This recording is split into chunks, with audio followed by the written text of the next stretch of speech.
tardes, psicóloga Shari. Hola. Me place conocerla. Me presento, mi nombre es William, estudiante de psicología de octavo semestre, y tengo el placer de entrevistarla en este momento. Empecemos con unas preguntas sencillas acerca de su área como tal. Y me gustaría saber qué nos puede contar acerca de ese perfil que usted tiene y el campo en el que se está especializando. Okay. Bueno, muy buenas tardes. Mi nombre es Shari Ávila. Soy psicóloga, especialista en psicología clínica de niños y adolescentes. Me he desempeñado en varias áreas. He estado trabajando en el área clínica, pero actualmente estoy trabajando en el área educativa. Entonces, aunque no desempeño específicamente todo lo que tiene que ver con el área clínica, sí la especialidad me permite ahondar un poco más en esos diagnósticos, en esos problemas que de pronto podrían existir en el niño en cuanto a todo el proceso educativo. Entonces, como me permite ver más allá, poder identificar cuáles son las características de esos niños para poder hacer el abordaje necesario. Es decir, una evaluación pertinente, una devolución a los papás y una remisión a un ente externo para que sí pueda hacer un diagnóstico y poder trabajar de la mano con esas personas. Excelente, interesante. Es como tener dos áreas y trabajar en una. Como tener la ventaja, ¿no? Como tener ese ojo clínico y poder identificar e ir más allá. Ok. Muchísimas gracias por esa pronta respuesta, bastante oportuna, la verdad. Siguiente pregunta. En el rol que desempeñas actualmente, ¿qué línea de trabajo desde lo disciplinar abordas? Ok. Bueno, mira, desde el área educativa, de pronto no podemos hacer un diagnóstico, no podemos hacer psicoterapia, pero hay algo muy importante que sí podemos hacer y es psicoeducar. ¿A quiénes? A estudiantes, a padres y a docentes, ¿ya? Entonces, de pronto, ¿qué puedo hacer yo con los estudiantes? De pospandemia hemos visto muchas dificultades a nivel social, de resolución de conflictos, síntomas de ansiedad, gestión de emociones. Entonces, eso es lo que yo hago con mis estudiantes, que ellos aprendan a conocer cuáles son esos síntomas que ellos podrían tener, que le están causando incomodidad, y les doy algunas técnicas. ¿Ya? Esto es lo que está pasando y puedes manejarlo de esta manera. Con los padres, el abordaje va más allá como de sensibilizar, que ellos puedan conocer qué es lo que está pasando con su hijo y que puedan preocuparse y hacer algo para ayudar al estudiante. ¿Ya? Digamos que como padres de pronto podría en algunos momentos normalizar ciertas conductas, entonces ahí está mi papel de poder decir, esto lo puedes trabajar, ¿ya? Esto no debería estar pasando. Y con los docentes, pues de pronto los docentes a veces pensarán de que hay un niño que está haciendo un problema, pero no ven que hay unas características diagnósticas en este estudiante que por eso es inquieto, que por eso es inatento. Bueno, también tenemos algunos estudiantes que ya tienen un diagnóstico. Y mi papel es poder explicarle a los docentes en qué consiste ese diagnóstico, cuáles son las características del estudiante, por qué él se comporta de esta manera. Y no solamente eso, sino qué herramientas ellos van a utilizar en el salón de clases para poder abordar a ese estudiante, sea con TDAH, sea con Asperger, con déficit atencional, con cualquier otro que pueda aparecer, que ellos pueden hacer en el aula para poder incluir al estudiante, incluso en los procesos de evaluación, en los procesos de socialización, en qué herramientas ellos pueden utilizar para poderlo evaluar. Muy bien, bastante interesante, y creo que es conveniente identificar primeramente el caso, qué tiene el estudiante, qué padece, para poder dar un abordaje correctamente. Así es. Fíjate que además de este proceso de psicoeducación, teniendo en cuenta los síntomas, nosotros también desde la área educativa lo que hacemos es desarrollar proyectos de manera preventiva, que hacen promoción y prevención. ¿A qué? A conductas de bullying, a conductas suicidas también, habilidades sociales y otros proyectos que también por ley están, que es de educación vial, de educación sexual. Entonces, desde área también desarrollamos actividades que le enseñen a los niños esas herramientas que a su edad deben tener. ¿Qué acciones, procesos o actividades resalta en su ejercicio profesional en este momento? Ok, bueno, mira, yo te dije que había tenido la oportunidad de trabajar en el área clínica y algo que considero que fue importante que realicé, te cuento un poquito. Yo trabajé con pacientes que estaban en proceso de rehabilitación por consumo de sustancias psicoactivas, todas, incluso el alcohol, y algunos también por ludopatía. ¿Y qué hicimos? Porque los pacientes que están en proceso de rehabilitación, bueno, algunos desisten, 15 días, 20 días, algunos de pronto 2 meses, 3 meses, pero un proceso de rehabilitación es largo, en cualquier área, rehabilitación física, cualquiera.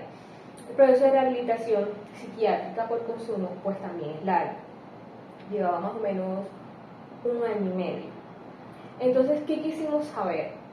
Si los pacientes que terminaban todo el proceso recaían o no, porque lo que pensábamos era que los pacientes que duraban 1 mes o 2 meses era más probable que tuvieran una recaída, porque no terminaban el proceso. Entonces, me pareció interesante esa investigación, porque al final nos dimos cuenta que eran pocos los que terminaban realmente, los que perseveraran, por lo duro que fue el proceso, ¿ya?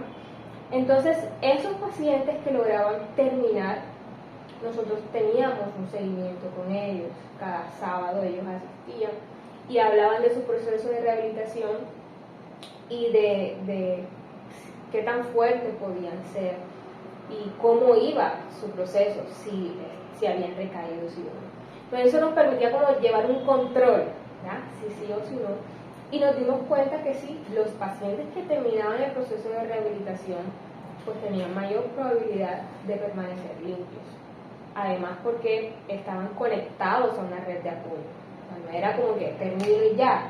Debían seguir asistiendo para seguir alimentándose, para seguir fortaleciendo, contar sus experiencias y por supuesto seguir como ahí agarrados a esa red de apoyo, como te digo. Entonces, ese trabajo realizado me pareció muy interesante a nivel profesional, que alimentó mi carrera.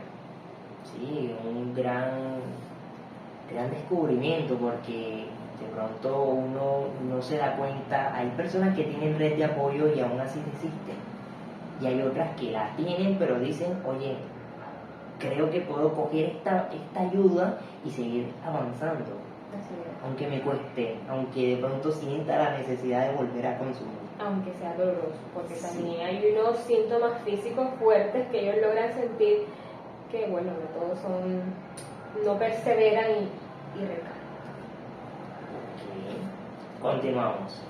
¿Desde cuáles modelos o enfoques de la psicología orientan las acciones que desempeña en el campo de la psicología?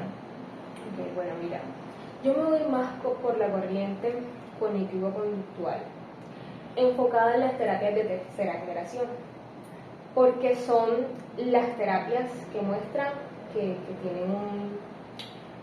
están comprobadas científicamente, que funcionan, ¿ya?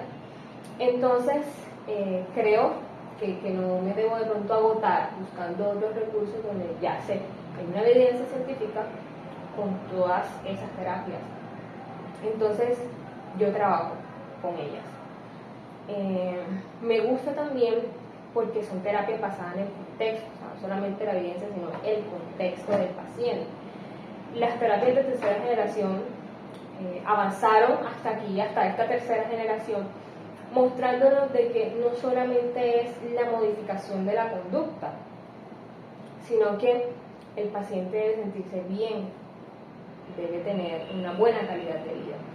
Entonces, además de trabajar esas conductas que son significativas, que son clínicamente importantes, pues también tratamos de ver qué hay alrededor, cómo se siente con su entorno y cómo eso le puede favorecer, sí o no, y qué cambios él debe hacer.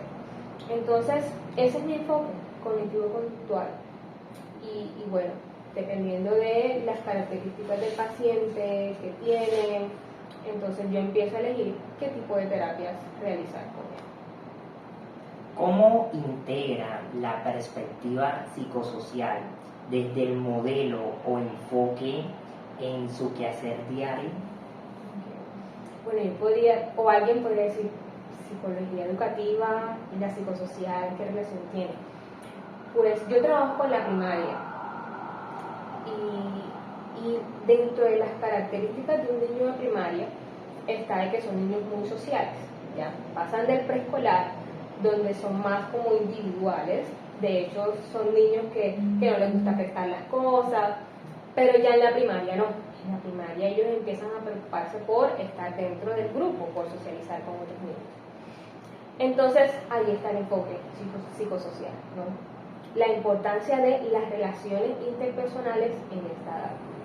Ahora, post pandemia, tuvimos un gran problema, porque lo hemos evidenciado, en todos los niños, en todos, porque la pandemia no permitió que muchas habilidades sociales se desarrollaran.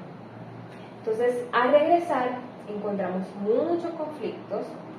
Los niños no saben cómo resolver situaciones sociales de acuerdo a su edad, no tienen las herramientas para hacerlo.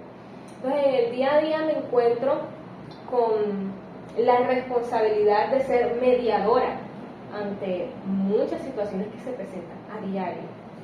Entonces, ¿cómo hago la relación? Pues yo necesito hacer el análisis de cómo los niños están interactuando con su par, ¿no?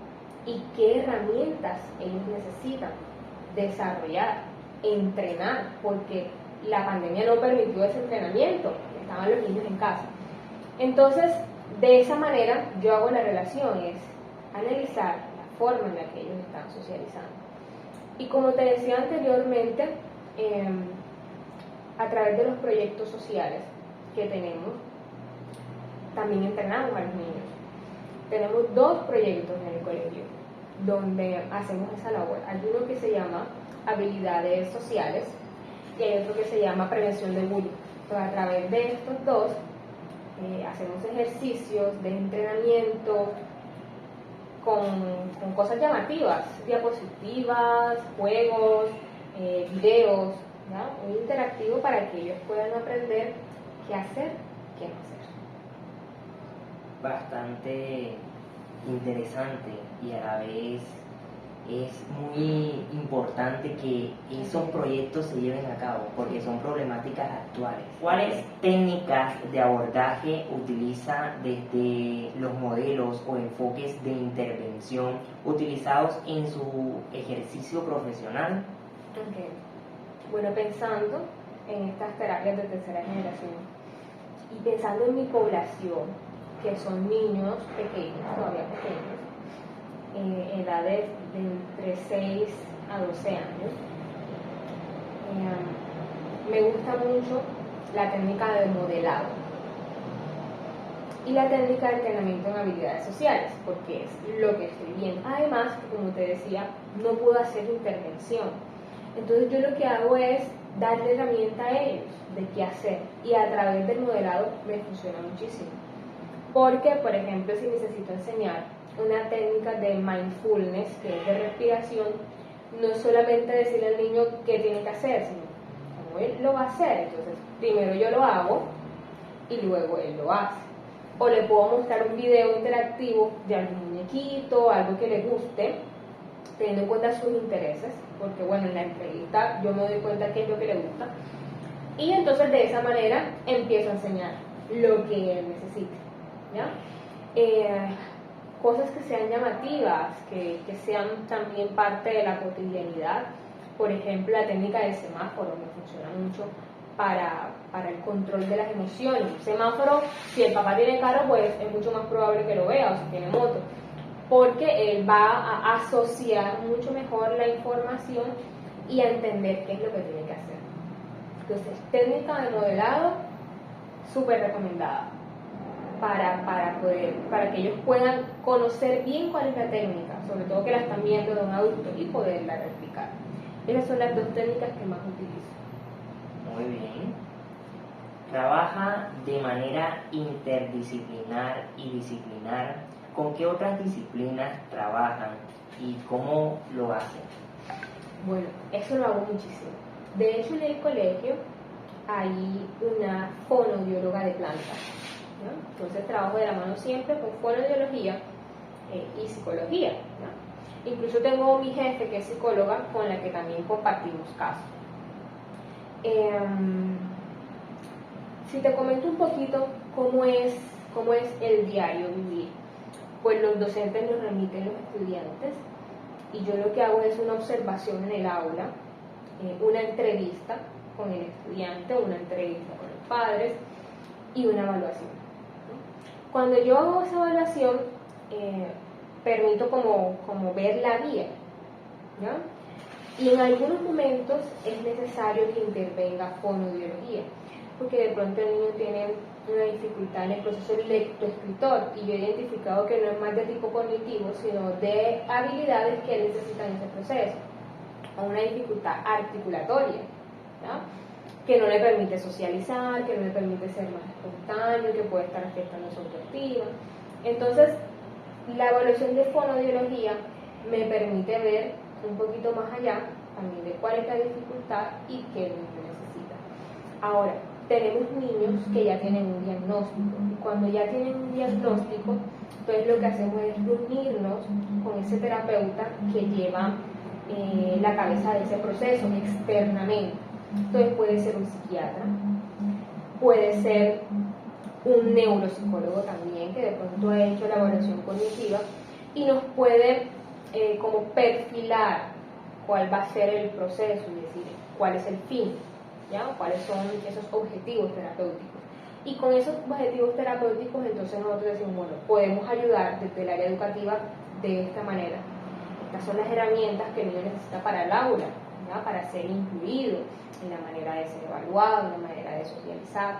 Entonces, ellos nos dan el diagnóstico y también nos dicen cuál es la ruta de atención, ¿no? Otro profesional con el cual también trabajamos es terapia ocupacional, porque esa persona entrena funciones ejecutivas, entrena atención, entrena memoria, entrena control inhibitorio, entrena qué tanta capacidad tiene él para estar trabajando en mesa, cosas que nosotros necesitamos en el aula. Entonces les damos a ellos como la necesidad, lo que nosotros vemos en el colegio, mira, necesito que trabajes esto desde tu área. Entonces sí, hacemos reuniones periódicas para saber cómo ellos van en el trabajo externo, cómo nosotros vamos, porque yo también les socializo, mira, estas son las herramientas que yo estoy poniendo en práctica. Vamos a socializar, debatimos un poco, vamos a agregar esto, vamos a quitar esto. Entonces el trabajo sí es de la mano porque compartimos ese conocimiento, ¿no? Todo para que el niño pueda florecer, para que el niño pueda crecer y para que se sienta feliz en el aula. Porque lo que pasa es, los niños que tienen un diagnóstico generalmente están incómodos porque de pronto el modelo educativo que utilizamos no es el ideal, porque de pronto las mismas características del ambiente no le permiten aprender. Entonces nosotros necesitamos darle todas las herramientas que necesita para que se sienta bien, para que no se sienta esforzado tampoco con la carga académica, para que no sienta que esa exigencia lo hace sentir más tímido. Entonces es buscar todas esas comodidades para que, por supuesto que pueda exigirse, para que pueda ejercitar, pero para que se sienta cómodo. Entonces esa es la manera en la que nosotros trabajamos de manera interdisciplinaria. De una manera bastante articulada de complementar las diferentes ramas para cuidar la salud física y mental de los estudiantes. ¿qué aspectos éticos de la psicología son los más relevantes en su campo de acción? Uno, confidencialidad, no se puede olvidar. Fíjate que cuando los papás matriculan a los niños, firman consentimiento informado, y yo podría decir, voy con todo, no tengo que tener en cuenta nada más cuando hablo con el niño, porque ya sí o sí, ya se sabe que tiene que ser todo confidencial.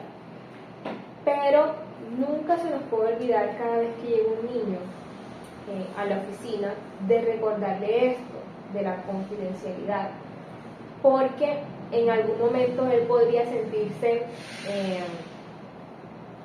¿cuál sería la palabra?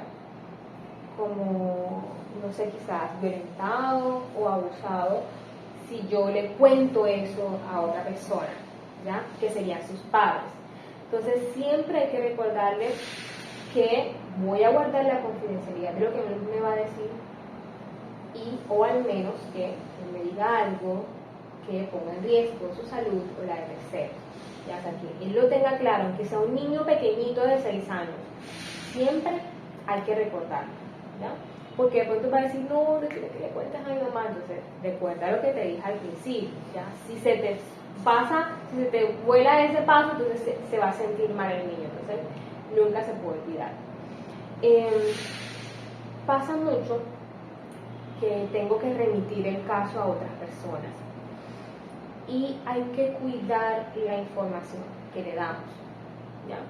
Porque por supuesto que esa persona que yo voy a remitir es un profesional, puede que sea otra psicóloga, pero qué tanta información esa persona necesita saber, ¿ya? Entonces hay que cuidar mucho eso, aunque sea mi colega, aunque sea compañero de trabajo. Yo también tengo que socializarle a los docentes el caso y decirles por dónde va, pero qué tanto necesita saber ese docente. O sea, hay que limitar mucho esa información a lo que el docente necesita. Y ya, entonces tener mucho en cuenta eso. Sobre todo porque las relaciones laborales también se vuelven muy cercanas, entonces como que es mi amigo, pero ojo porque no se te puede olvidar el rol que tú tienes como psicólogo o como psicóloga. Otro principio, creo que el de justicia también, porque, por ejemplo, llegan muchos casos de papás que sienten que sus hijos están siendo víctimas de bullying, ¿ya?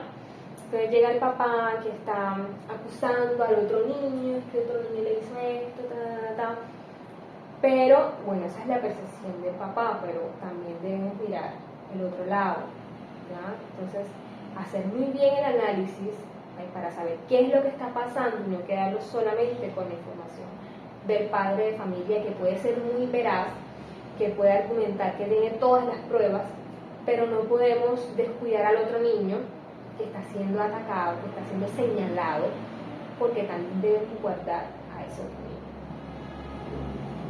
Entonces, creo que esos serían los dos principios que tendríamos muy en cuenta. Muy bien.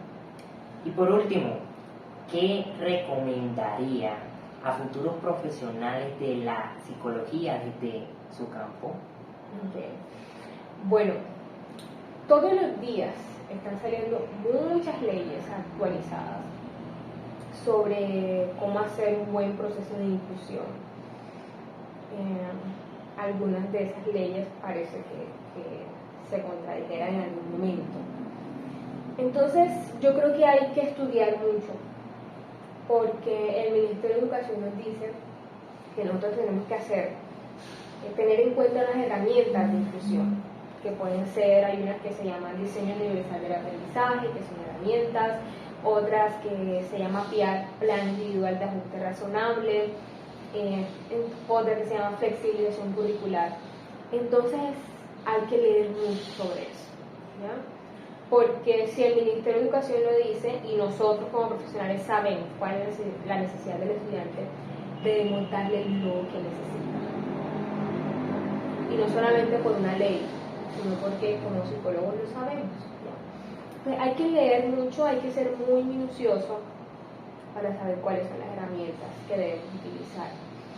Algo más, hay que conocer cuáles son las rutas de admisión. las rutas de atención ante bullying, ante casos de bullying, las rutas de atención ante casos de ideación suicida, ante embarazos a temprana edad, qué debemos hacer, ¿ya?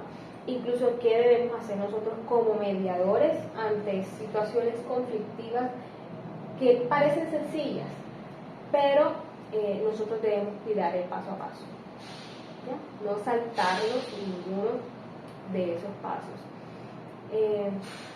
Algo más, bueno, nosotros no podemos hacer intervención, yo creo que esta es la tercera vez que lo repito, pero sí debemos hacer un adecuado proceso de remisión. No puedo hacer nunca una remisión si no he hecho una evaluación. Entonces es como velar por antes de tú remitir, y bueno, ¿y a quién lo vas a remitir? Es tener tú ya claro de que todo lo has hecho, que has observado, analizado, que te has sentado con el docente, que es que ya pusiste en práctica unas herramientas y que no funcionaron, que hiciste una evaluación, que hiciste devolución al padre de familia y que ya tienes soporte de todo eso y dices, no, ya se sale de mis manos, entonces voy a hacer una remisión, ¿ya? Y cuando digo se sale de mis manos no es que no lo supe hacer, no, sino que se sale ya de la cobertura de ese papel de psicoorientador, porque es que en el colegio somos psicoorientadores. Cuando ya has hecho todo ese abordaje, entonces haces la remisión. Entonces, mi recomendación sería eso, leer mucho lo que dice la ley y tener en cuenta cuáles son los protocolos para poder poner en práctica tal cual como lo dice. Muchísimas gracias por esta entrevista, por este momento. No sé si quiera agregar algo más. Gracias a ti por la invitación. Realmente es un papel importante, es un papel del día a día, porque los niños pasan mucho tiempo en el colegio y es mucho más fácil que acudan a la psicóloga del colegio que a un psicólogo clínico externo. Entonces, es hacer las cosas bien desde el principio, porque generalmente ese es el primer contacto que tienen los niños con un psicólogo. Entonces, poder detectar bien lo que está pasando, como decía, sensibilizar mucho al grupo de adultos que están alrededor de ese niño para poder ayudar. Muy bien, hasta otra próxima oportunidad. Gracias a ti.